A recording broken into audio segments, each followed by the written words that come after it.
Hi, I'm Introvert, and today I'm going to talk about a very interesting book. Rather, I think I'll club it with two, three more books. Let's see how it goes.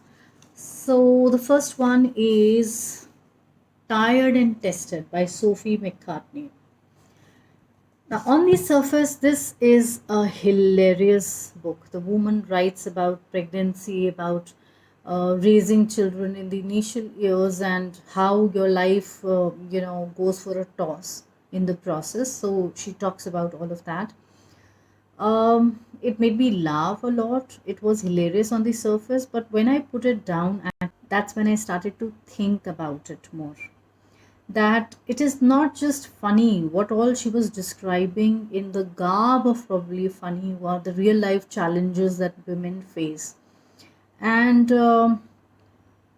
we have been conditioned to believe that childbirth is a great gift, and we have been blessed that we have the ability to do so. I mean, think about it, we don't have a choice in the matter, number one. um, Given a choice, how many people would opt for it, I do not know. But then it actually, analyzes deeply the whole process of this pregnancy, the whole term. And you know what, every pregnancy is unique as well. So right from the beginning, when she gets to know she's pregnant, till the time she has those little children on her hands now out there, and they always look at the mother because she's the sole provider, right? So fathers somewhere down the line are not so burdened with child rearing as women are. So nature has, assigned us our roles in that manner. I found it in retrospect to be a very deep book, although we laugh a lot about it. Any good book will make you think, and this one got me thinking. So let's see how you find it, but you will not be disappointed with this read, I'm sure about it. So the next one, I'm going to keep it really informal because otherwise I get really lazy and I don't want to think about anything. I do not have any notes and I will not refer to any notes. I'll just think about the impressions that this book's left on me, and I'm going to share exactly those. So the second book that I happen to pick up, and I do not pick up my books based on what are the bestsellers. I just go to the bookstores and I browse and I look at stuff, and like to surprise myself, and later on I discover gems. I mean, most often I discover gems that way. So this is a book, The Definitive Book of Body Language by Alan and Barbara Pease. They're basically a couple, and this is not the first book that I have read by them. If anybody has read Men Are From Mars and Women Are From Venus, I mean, first time I read that book, that blew my mind away with the research, the backed up whatever contentions the man had to make about the odd behavior of men and women in general. Of course, it's not always the same, but in general, per se. So now this here they talk about body language. It's not a very in-depth book on body language, of course. I mean, there are so many gestures, eye movements, and stuff that we can never nail them as such. But yes, it's very helpful.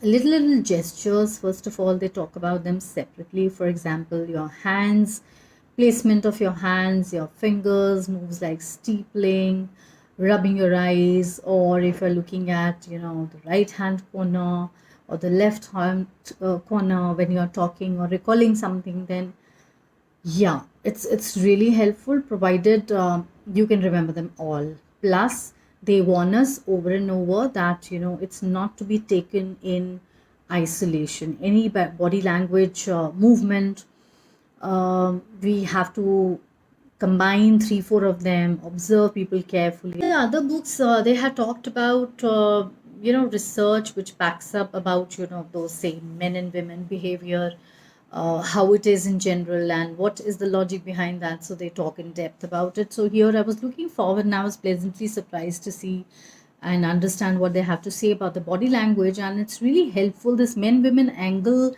is something that they have kept consistent in this book also, because here they help women, because there's so many gestures which are unknowingly used by men which happen to intimidate women. And in many chapters I noticed that they specifically gave pointers to women in working in corporate world, on what gestures would be appropriate, or if a man is coming on too strongly onto you, or he's trying to intimidate you through his body language, and how to deal with that. So those are very effective and helpful pointers. All in all, I found this book really enjoyable. There are pictures here and there wherein they demonstrate the kind of body language movement that they're trying to explain. So it was a fun read all in all.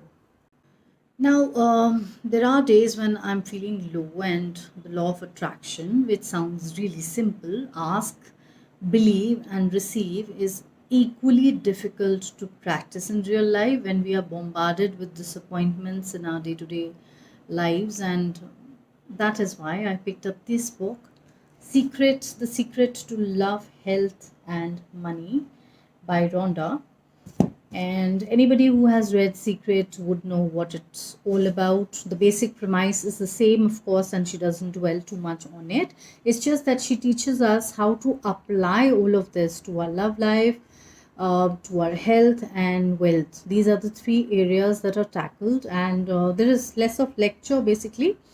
It's a book wherein people share their success stories, and that is very uplifting, if I may say, because it gives you some kind of solace to think that it's working for someone at least somewhere.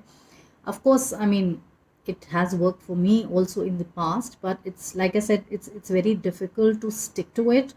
And although they teach you many practices, visualization, vision board technique, what have you, but then life happens, and then you get discouraged on the way, and then you let go and fall back into depressing thoughts and tendencies. So yeah, so this is one of those reminders that I keep around me handy to remind me that good things are around the corner, and I should try and remain positive and upbeat about life in general, and expect positive to happen. So yeah, it's one of those books. So not recommending it, not rejecting it, because these kind of stories you can read on the Secret app, on the Secret what is it called, their website also. Similar success stories can easily be found on their website. So they are also divided into sections, by the way. I often go to their website and check out some success stories the days I'm feeling particularly low. They're there on finance, job, and health and love life and all of that.